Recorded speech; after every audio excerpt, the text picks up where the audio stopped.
This week on Life and Faith. It's one of these things that seems really basic, doesn't it? But when you try to drill down to what the meaning is, you start to see, I think, why it matters. Because definitions of human nature affect our hopes. They affect how we build society. And they affect who counts as human when we think through things like human rights or human dignity. So there are really far-reaching effects for many aspects of our life together in that sort of big question, what does it mean to be human? We have entered into an amusing ourselves to death moment in history. It doesn't make sense to me. If there is God, God's supposed to be free. I was 100% sure that I was sacrificing on the altar of truth my only chance for happiness in this world. Miracles don't necessarily change anybody's mind. They just get their attention. And so I had to run with my child on my back, the ESA army coming behind us. I said, gee, Uncle George, this is luxurious for a communist. Son, he said, nothing's too good for the worker. Nothing.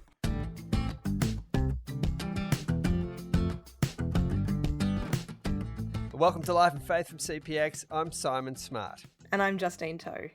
Now, there was a story picked up in the media earlier this year about a group of boys who were shipwrecked on an island in the Pacific for 15 months. Remember this, Justine? I have to admit, I am late to this party, but I read up about it, and it is insane. So there's these 6 boys from a Catholic school in Tonga going on a fishing trip in 1966, and they get shipwrecked. Caught in a storm. They're on a deserted island where they're stuck for over a year before they're finally rescued by Peter Warner, who's an Australian captain of a ship. And, you know, like, it's a miraculous discovery. They've long been given up for dead, and even funerals have been held for them. This is an insane story, Simon. It is. That detail of having had funerals already for these boys was pretty, that stood out to me. You can imagine that, and their families and so on. But, these boys weren't the first to be bored at school, but in trying to break that boredom, my goodness, they got themselves into trouble. So they stole a boat from a fisherman that they didn't like. Now, that detail is important later. And they wanted to take off for Fiji. I'm not sure the distance there, but it's a bit of a way if you're on a pretty small boat. There were 6 boys. The eldest was 16. The youngest was 13. Now, here's the thing. When they're shipwrecked, they get onto this island and they do all this sort of stuff. So they make a pact that they're not going to argue. They realize this is really important. They set up this sort of commune with a food garden and water storage, and I'm told a sort of a makeshift weights room, a badminton court. They had a chicken pens, they had this permanent fire going, they had rosters to doing all the different duties and so on. And when they inevitably did have some quarrels, they organised a kind of a cool down spot. It's like the chill out, room or whatever. And then they said, they had to apologise. They began days with a song and a prayer. One of the kids broke his leg, and the people who tell this story talk about how well they helped him and put it all together. And then after being rescued and returned to their homes, they were arrested and thrown into jail for stealing the boat in the first place. Not quite the homecoming they were probably hoping for. No. But obviously this is the thing that people jumped on in the media, right? And it's this story. And it comes from a book written by a Dutch historian, Rutger Bregman. And you've been reading this book, Simon. It's called Humankind, A Hopeful History. Yes, I have. Now, Bregman tells this story in the book as a counterpoint to the famous novel by William Golding, The Lord of the Flies. I'm presuming you, like everyone else, did you read that at school, Justine? Do you know, I think I did. I think I did. But I know I've seen the Simpsons parody, so, it's jogging my memory. These boys crash land on a desert island where there are no grown-ups, and it starts off as a bit of an adventure story, but it goes terribly wrong. And it's become a kind of analogy about human nature. Once you remove the skin of civilization, we are all savages underneath, and we're going to, turn on each other. And of course, it has been parodied by The Simpsons. We should be safe in here. They're trapped in the cave! Move in for the kill! Oh, figs. Right, well, that's The Simpsons and their take on Lord of the Flies. It is a well-used trope, isn't it? The original, of course, though, is all about the darkness of the human heart. There are plenty of books and films like that. Joseph Conrad's Heart of Darkness springs to mind. But Bregman says that The Lord of the Flies is almost a textbook of what is known as veneer theory. And that's the idea that civilization is this thin veneer. It's controlling our baser elements, and all it takes is a disaster of some kind and the wheels will rapidly come off. It's a pretty harsh look, I guess, at what kids, humans, are really like. And so Bregman is challenging that idea with his story of the boys from Tonga. It seems point for point directly contradicting what Golding is saying, really, right? I mean, Golding's point is that this is who we really are, that nature is red in tooth and claw, and that's the same for all of us as well. Yeah, that's right. He's putting this forward as the real Lord of the Flies story to support his case that most humans are pretty decent. And we're not unrelentingly driven by selfishness and cruelty, but we are cooperative beings. So he's appealing to our better natures, if you like. And what do you make of that, Simon? Is it convincing at all to you? I find it half convincing. So there's a lot to like about what Bregman's saying in this book, and the Lord of the Flies story is just one small part of that, of course. Now, he thinks that catastrophes actually bring out the best in people. And he says the evidence for this is routinely ignored by the media. And he's making the case that a grim view of humanity produces what it claims. If you believe that most people aren't trustworthy, well, that's how we'll treat each other, and you kind of get what you expect. He thinks, and he's at pains to say this, he thinks we do have a good and a bad side. Right? He's trying to acknowledge that. But, he reckons, we have a strong preference for the good, and if more people believe that, we'd get more of it. Fair enough, perhaps. And he describes people in World War II suffering under the Blitz, or in Germany in the similar circumstances, the Allied bombing. And he talks about how when you look at what actually happened, these communities band together, they help each other out, and they find ways to survive together. Yeah, it's funny you should mention that, because last week's podcast on World War II, which is well worth a listen, did have a sense of this as well, that the scale of the conflict of World War II, this huge confrontation between good and evil, there's something about that which really galvanized people to respond collectively in order to beat back the menace. Yeah, and I think there's an awful lot of truth in that. I'm left, though, wanting to say, okay, yeah, but this is taking place, remember, in a massive war that's responsible for the deaths of around 60 million people. I mean, these cooperative people who are getting together under the bombing and doing some good things are being bombed by other people, and you can't escape that reality. So while Bregman, I think, does a service in telling us some of the great human achievements and focusing on those, the admirable qualities, the overall picture still felt inadequate to me. It didn't seem to account for all the really obvious struggles and injustices that are part of human condition. You know, when he says all this kind of stuff, I've got to ask the question, is he living in a bubble, right? Like, I mean, I think all of us in the West, I would include myself, we lead fairly middle-class lives, 21st century West. You know, we're kind of protected from the horrors of history, really. Yeah, maybe. I mean, maybe people would read it and feel that. I'd feel a bit patronising to say it. I mean, as you say, we're all in some form of a bubble, but he's an historian. He's tried to tackle this in a sober way. It's just that I seem to come at it from a completely different original place. He says in the book that the tradition of understanding human beings as essentially selfish is supported by all the great thinkers down through the ages. And he lists them off. He says Thucydides, Augustine, Machiavelli, Hobbes, Luther, Calvin, Burke, Bentham, Nietzsche, Freud, the American founding fathers. All these people felt that essentially humans, yes, we've got some good parts, but we're kind of flawed in this sort of selfish way. And I was just left thinking, well, there's some big names there. We perhaps should pay attention to them. So you're really kind. See, I'm there going, is Bregman going to overturn? Yeah. Not that I'm an apologist for the dead white men of history, okay? But I just think it's worth pointing that out. But look, he's arguing for a realistic view of our history, and he's using psychology and evolutionary biology to make a case for a positive picture. Yeah, it's funny, Simon, when you list all them off, they're all human sciences, right? But it does occur to me that these aren't the extent of human knowledge. I'm a big fan of a line that Old Testament scholar Ian Provan says. It goes something like, every cosmology and theology implies an anthropology. So this means that what you believe about ultimate reality shapes our understanding of the human and how humans should live together and what common life we should pursue together.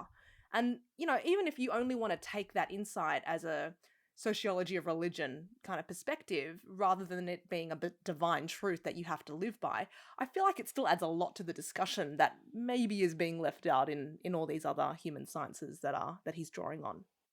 Yes, and I thought what was missing here was a theological perspective. I really did. I felt there was a gap there. So I called in for some help from Beth Felker Jones. Now, she is a professor of theology at Wheaton College in Illinois, and got her in to talk about Christianity's understanding of the essential nature of human beings.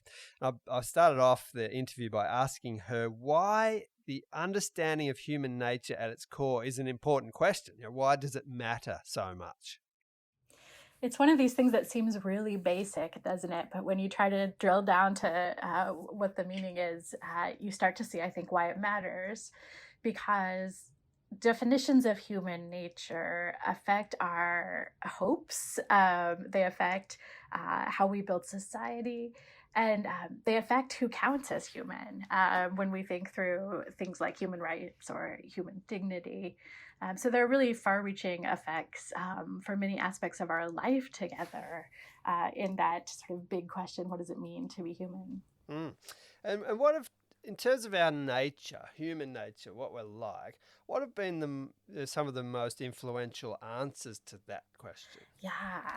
As a Christian, I see in the history of Western thought, right, Christian answers to that question deeply affecting even post-Christian sectors of thinking about that today. And so basic beliefs from the Christian and Jewish scriptures, right, that humans are created in the image of God, have created ideas that we have about human dignity and the sharedness of human nature.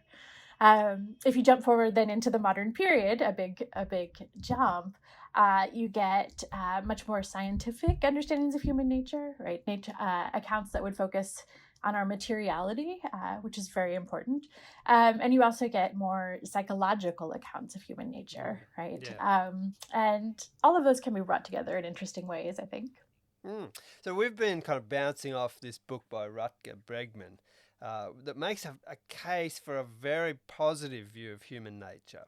I mean, it's not unrelentingly positive, but it's very positive. And he says we need a different story to the one we've been living in, something more hopeful, he says. What does that sound like to you? I'm not asking you to comment on the book itself, but what does that sound like in your ear? Yeah, well, it comes, I think, out of modernity, right? So important Western thinkers want to suggest just this about us as human beings, that we're good and that we can hope for good things. And as a Christian thinker, I see that connecting, again, to really big picture things that Christians have wanted to say over the centuries about human nature. That goodness rests for Christians in the fact that we're created in the image of a good God. But Christians also have more we want to say than just that. And I think often modern theories, which are very positive about human nature, don't give us the more there. Yes, you'd feel like there's something else. So let's stick with the positive for a moment. It is good, isn't it, to appeal to at least our better natures. There's something in that.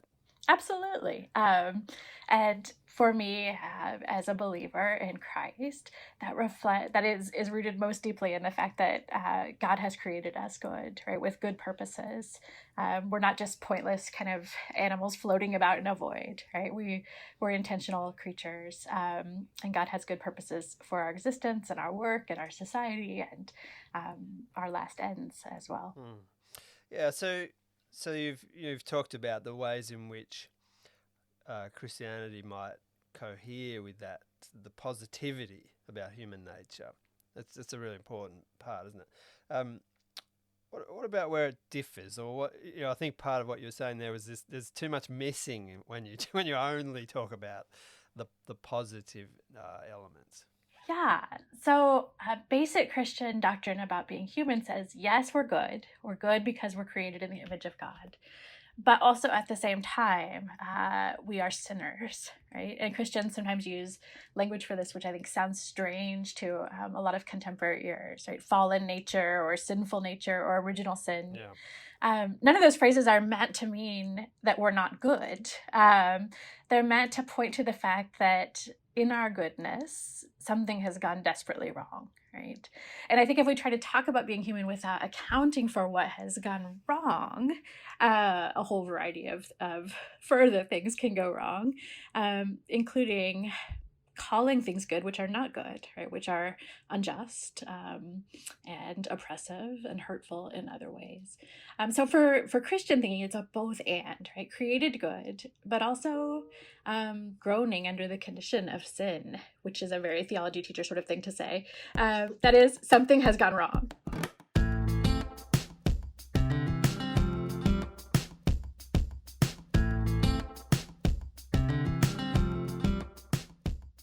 This is Life and Faith from CPX, and we're talking with Beth Jones from Wheaton College in Illinois. I wanted to ask her about sin, which is a very strange word for people today. So I asked Beth, what does she mean when she uses that word? Yeah, it means so many things, but we could think of it as everything that is wrong with the world and with us as human beings. So I think sometimes we hear that word sin and we think it just means a list of things that individuals should not do, right? Do not, do not, do not. But a big picture kind of theological account wants to look much wider than that. Sin is individual, but it's also collective or corporate, right? It describes things that individuals do wrong, but it also describes the way things go wrong in a bigger picture, in systems, in nations, in institutions. It describes a situation in which relationships have been broken, right? In which human relationships are broken between humans and humans, sometimes between the human being and his or her own self, and between humans and God. Yeah. I think when you frame it like that, people can surely relate to that. They only have to look around their own house, look in the mirror, look at their own lives to see the imperfections that are there. That's essentially what you're talking about, isn't it? The relational aspect to all of those things is the key to perhaps understanding the concept.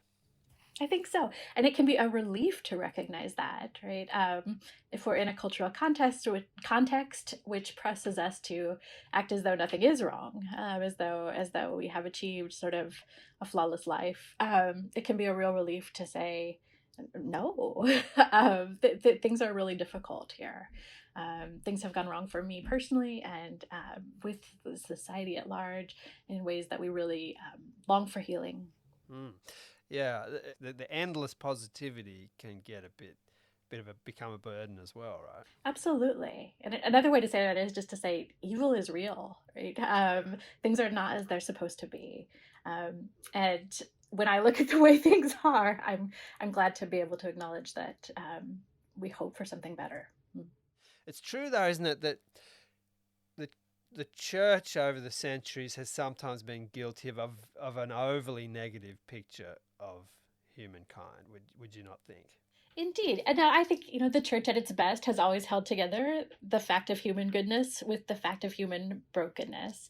But in some times, in some places, brokenness has been overemphasized. I teach college students who've mostly been raised in some kind of Christian context. And often, at least in some of those contexts, they've only heard we're broken. And they haven't heard that really important truth that also that human creatures are good, and that we have good things to do in this world, and that we matter. We matter to God and to one another. Mm-hmm.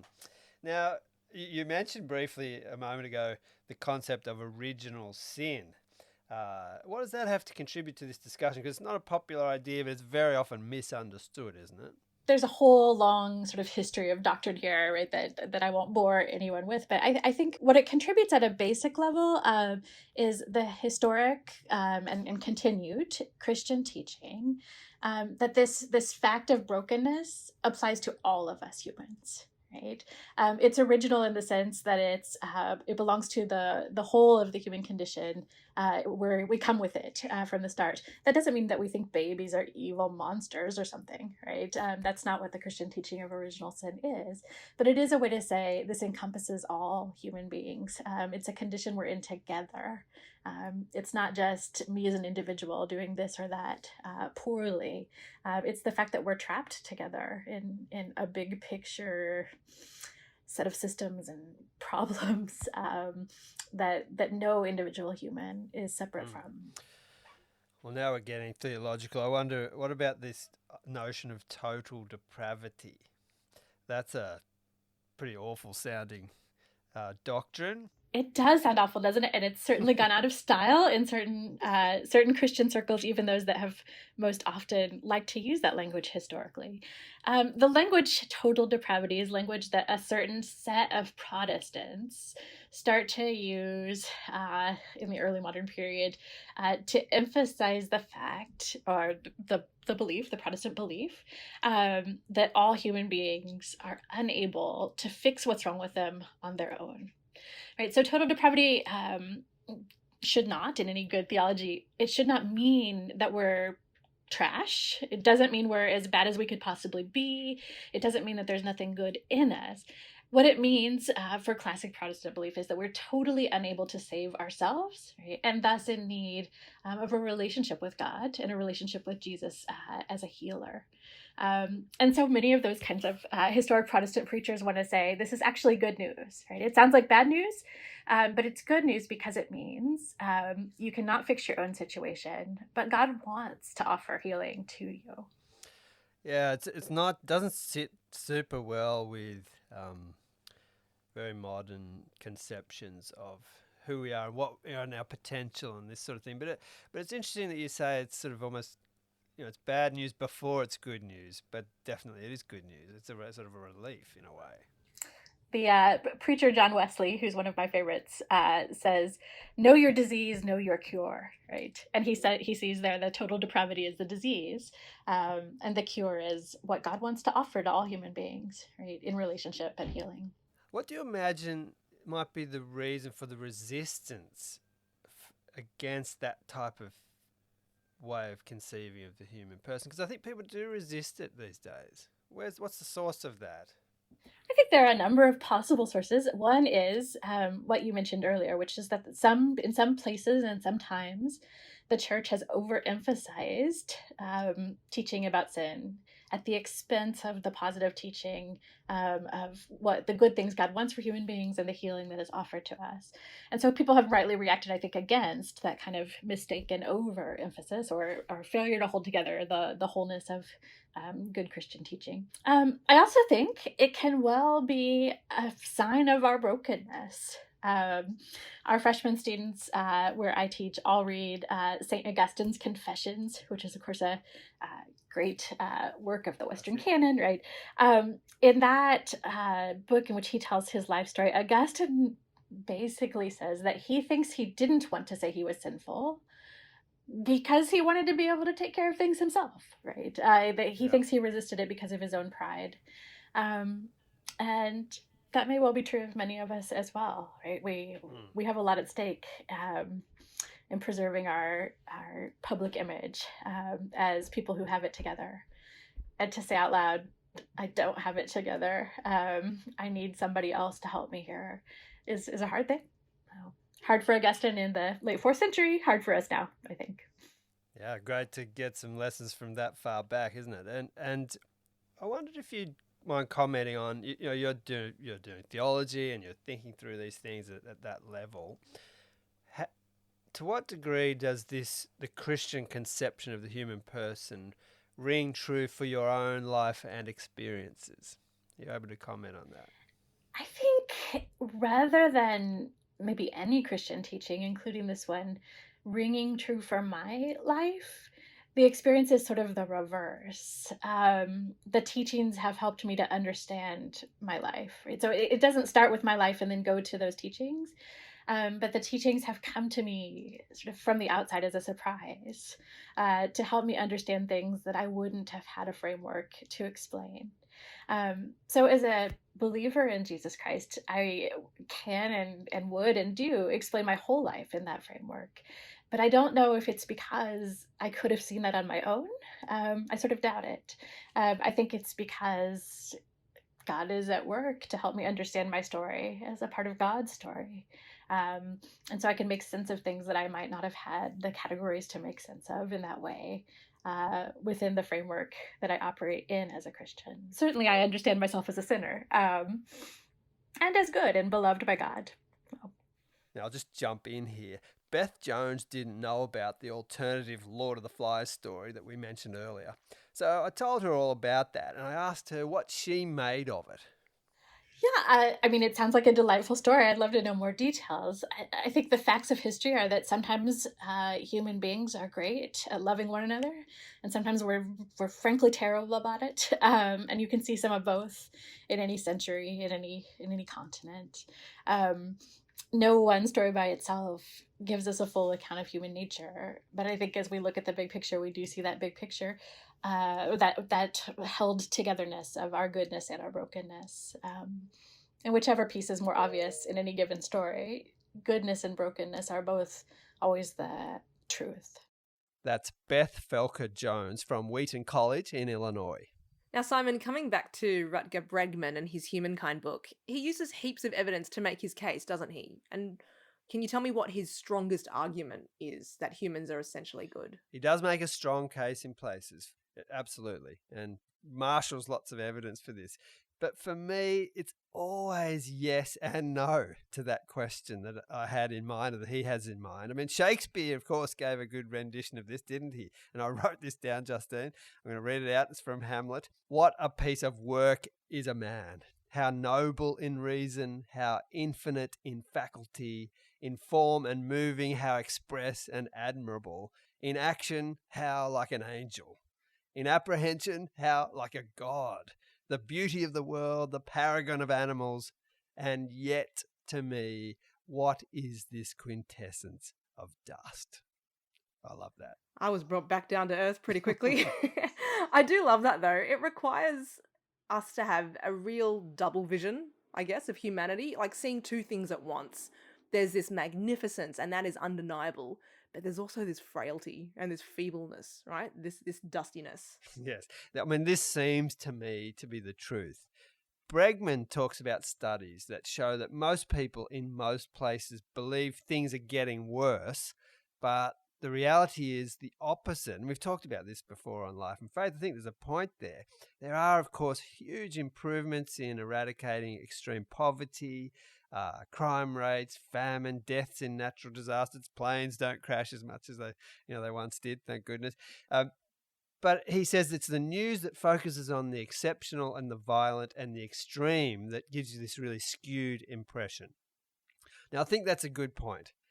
Many things have improved. Life is better for many people, but we're left with other realities too, like statistics that tell us that there are more slaves today than there were in the 17th century. There's, terrible rates of suicide and loneliness and depression and anxiety and these sorts of things. All isn't completely well, even when we've solved a lot of these problems of supply and comfort. I have to admit, when I listen into this kind of discussion, I do get frustrated that there's like an insistence that we have to come down on one side of the question, like things are getting better, full stop. Because surely things are getting better and worse at the same time. It's always been like that. It's always going to be like that. I always think it's a both and rather than an either or kind of matter. And I don't think to say that is like an academic cop-out. I think it's realistic. So anyway, I've said my piece. What were you left with after reading Humankind, A Hopeful History? Yeah, I sort of felt a mixture of encouragement, but ultimately also dissatisfaction. Because I reckon we need a really full account of human nature that covers, yes, all the glory and the wonder, the preciousness of human life, but also our brokenness and our frustrations and failures. I guess it made me think about faith and why we seek transcendence. We do seek something, maybe someone, outside of ourselves, something beyond us, because we sense that we actually do need that kind of help. So maybe the best hope for humankind lies in that direction.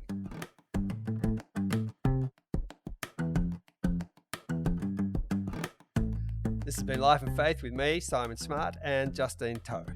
If you've enjoyed this episode, why not send it on to someone you know who might appreciate it? And also leave us a rating or review. It really helps get the word out. Next week. I feel like providing that cultural base for the students allows them to feel safe within the school environment. It allows them to be able to decipher their purpose or talk about their purpose. It allows them to see role models and mentors and people around them who can help them unfold the educational process, because it can be quite daunting, especially when our kids are coming from families who haven't had family members go through high school, or haven't had a really good school retention rate, or who are suffering a lot of the disadvantages that a lot of our Aboriginal communities are faced with. Like for me, having experienced a lot of those disadvantages, it allows me to see within my students what role I can play to support them through the experiences that they're going through, so that they can feel a sense of, there is a way to get through it, and there are people here to support and guide me, and I'm not alone.